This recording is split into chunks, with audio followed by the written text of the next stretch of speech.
Today we are going to investigate some more important properties of our graphing calculator. So if you don't have your graphing calculator in front of you, please pause this and go get it, because you need to be able to practice pressing these buttons to make sure you know what you're doing, because that's way different than it seemingly making sense when I'm telling you what to do. Okay, so our learning goals, we're going to learn how to use the zero feature of your graphing calculator. We already know how to use intersect, so we'll review that because we're going to use it in a different way today, because that's going to help us to now solve quadratic functions. Then we're also going to be able to use the graphing calculator to find the vertex of a parabola. So, example 1, we'll just jump right in here. Solve the following equation by using the intersect function of the graphing calculator. Now, I have all the steps written out for you here. Step 1, you're going to take the left side of this equation, so 4x squared plus 2x minus 16, and you are going to put that into your y1 screen in your y equals of the graphing calculator. Once you have done that, you're going to put the right side, which in this case is just a 4. Sometimes it'll be something that's more complicated, but here it's just a plain number. But that's what goes in your y2. So if you're looking at your y equals screen, you should have y equals 4x squared plus 2x minus 16 on one line and y equals 4 on the other line. So then we need to graph those equations. So press your graph button on that. Now, if you're not sure what window you're working in, you could do Zoom 6 to get back to the standard window to see what you are looking at. If you already know that you're in standard window, then of course you don't need to bother doing that. But when you are looking at this graph, you'll notice that you can't see the bottom of the parabola. You can't see its vertex.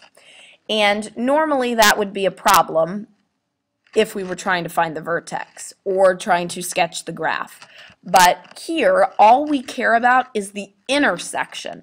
And you can see the intersection of those two functions in the standard window. So we don't need to worry about counting by twos or anything like this. Now you're gonna, it says sketch the graph at right, so that means we don't need exact points. You want to try to get something that's kind of close to what it really should look like. So the y equals 4, you should know that that's a horizontal line at y equals 4, so that one should be pretty accurate. So here's my y equals 4, the horizontal line that you see. The parabola that you see, it looks like it crosses a little, like between -2 and -3 on this side of the axis. Again, you can't see the bottom, so don't draw the vertex because we can't see it. And then it comes up the other side a little before 2. So there's a rough sketch of what we see on the graphing calculator. Now, I wanted to review, even though we've done the intersect feature before, I want to review it, and we've got it all written out again. Again, I've got everything that you're going to see and everything that you should press written out right here. So in order to find the intersections, and there are 2 of them, there's one right here and one right here, we go to second trace and we choose choice 5, intersect. When you do that, remember that the calculator talks to you like it's a 2-year-old. It says first curve question mark. So you just look down and you look at the top of the screen and you tell it yes, that is one of my first equations by pressing enter. Then it says second curve. So you look and make sure it switched to the other equation. So hopefully it now says y2 equals 4. If it does, tell it yes, that's my other equation by pressing enter again. Then the calculator says guess question mark. So it wants you to identify the intersection you want. Remember, you need to get it close to the intersection. So if your blinky is in the middle, you need to scroll left or right to get it close to the intersection first before you hit enter the 3rd time, because there's more than one intersection point. So press enter once you've got it close. I found this one first, So I got it close to that. So if you did that, you should be looking at an intersection point of negative 2.54. Then you're going to repeat all those steps to find the other intersection point. Again, make sure you get your cursor close to the intersection point you want to find. So in this case, we're going to get close to this intersection. So I do all those steps again. Second trace, choice 5.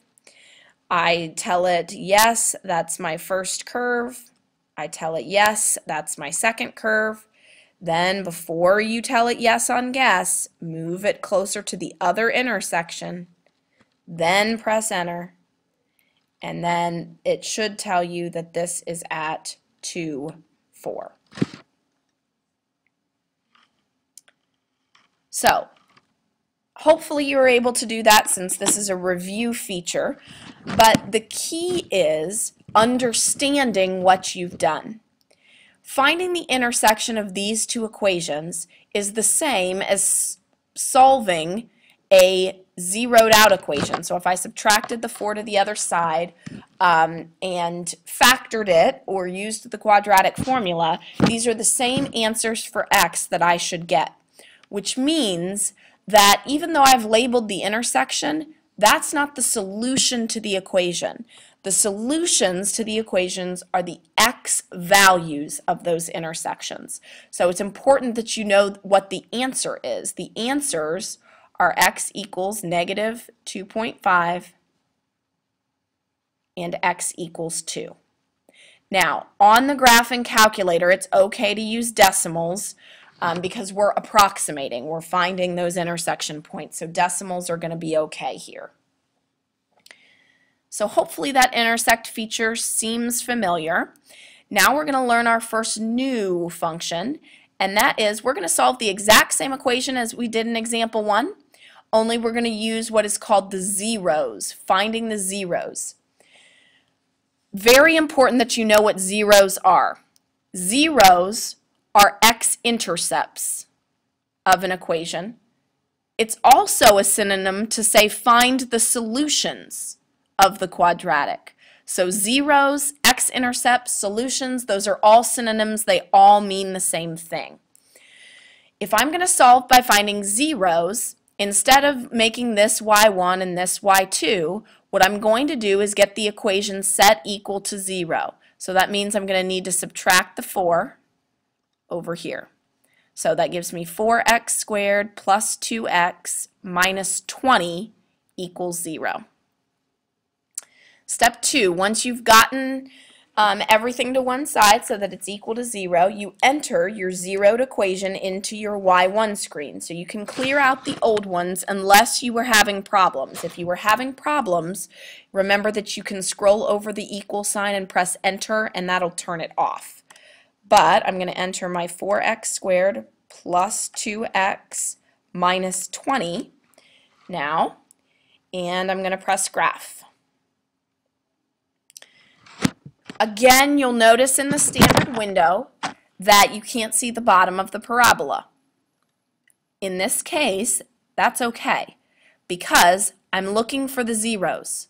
I'm looking for the x-intercepts. The x-intercepts are where the graph crosses the x-axis. So I don't care where the bottom of the parabola is right now. All I need to do is find those x-intercepts. So on my rough sketch, it crosses about there maybe.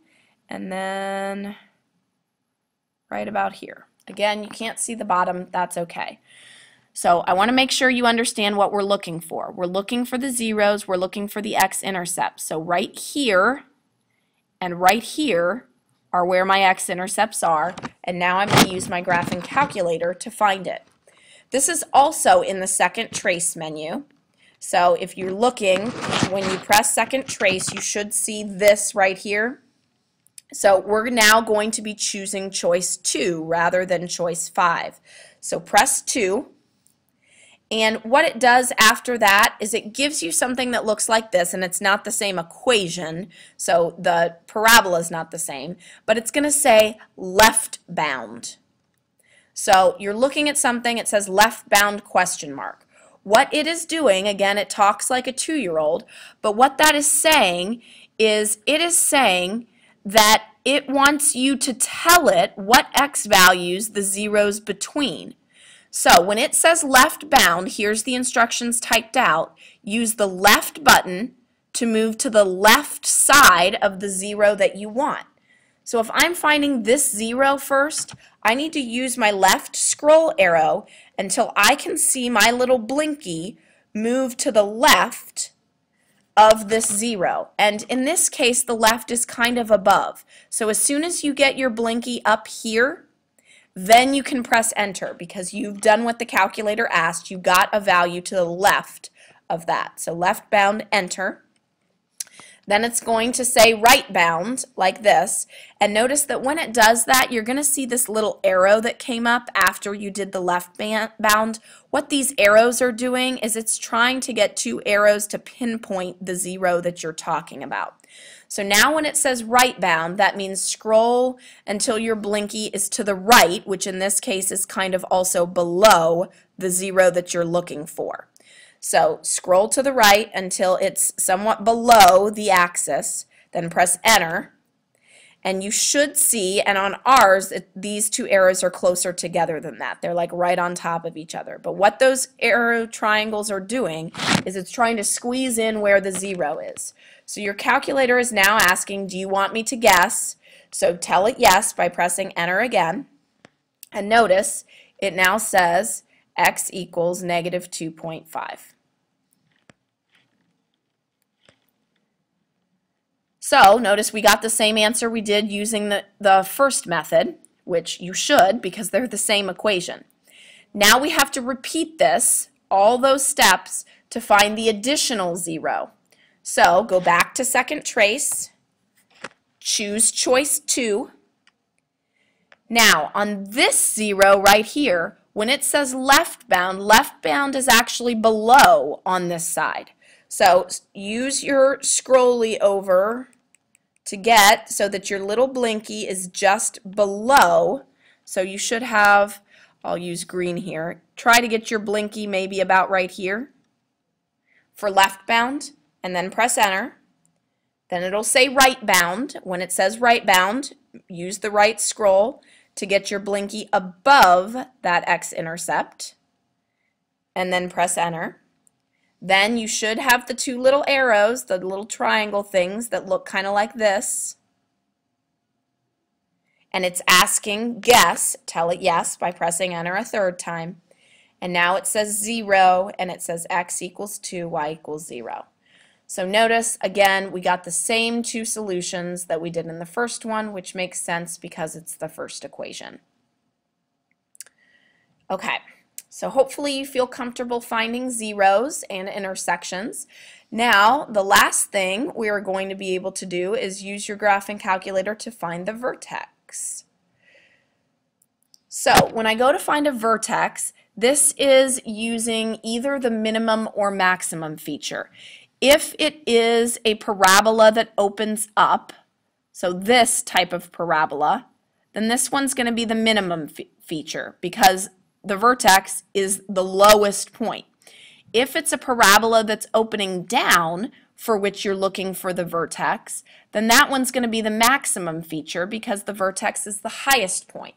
So you adjust whether you use the min or the max based upon what type of parabola you have.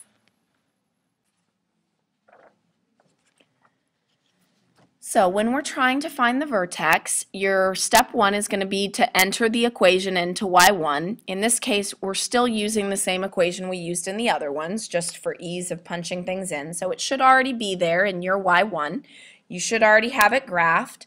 Press graph. Now, this one, you need to adjust the window because we now care where that is. Where that vertex is located, whereas we did not before. So you're going to need to adjust your window. You just can't see the vertex. You can't see the bottom, so that means we need to adjust our y minimum. So I'm going to have it go down to negative 25 and see if that helps us out. And it does. When I go down to negative 25, so my window is negative 10 to 10 on the x's, and on the y's, I went from negative 25 to 10. So in that window, your sketch should look something like this. So I am trying to find the vertex down here. So it's all in the same menu, second trace. So go to second trace, and again, because this is an open up, the vertex is a minimum value, so we're going to choose choice 3. So it should look kind of like this menu. There's minimum. So when you press choice 3, you should get something, and again, this is a different function that I pulled up off a help sheet, but you should get something where it's saying left bound. That is now saying it wants you to use your left arrow to get your cursor to the left of that minimum. You don't need it really far left, but just make sure that it's somewhere left of the minimum. So on our graph, we maybe want the left bound blinky to be somewhat over here. So once you've moved your blinky over there, press enter. Then it will say right bound, so use your right scroll arrow to move your blinky over to the right side of that minimum, and then press enter. Again, you should be noticing that somewhere on your screen you've got like little arrows like this. Again, it's trying to pinpoint where that minimum is. So now it's saying guess. Tell it yes by pressing enter. And it pops up with your vertex for you. So that vertex is at negative, and we'll just round here to the nearest hundredth, negative 0.25, and the y-coordinate is negative 20.25. Oops, my decimal point didn't show up. There we go. So your calculator is displaying the x and y values of your minimum. We recorded it as an ordered pair. Now, the minimum, again, represents the vertex of the parabola. If the equation were this, what would you have to find instead of the minimum? Well, if I changed my equation by making that first one negative, that means it would open down. So that means instead of the minimum, I would have to find the maximum. And the only thing that changes in those steps is that instead of second trace choice minimum, you choose maximum instead of minimum. So that means you would just choose choice 4 instead of choice 3. All right. That is it. Hopefully you are loving your graphing calculator and its new functions. Remember that if you are having problems, leave the equations in there so that I can help you with it tomorrow. And that is it for today.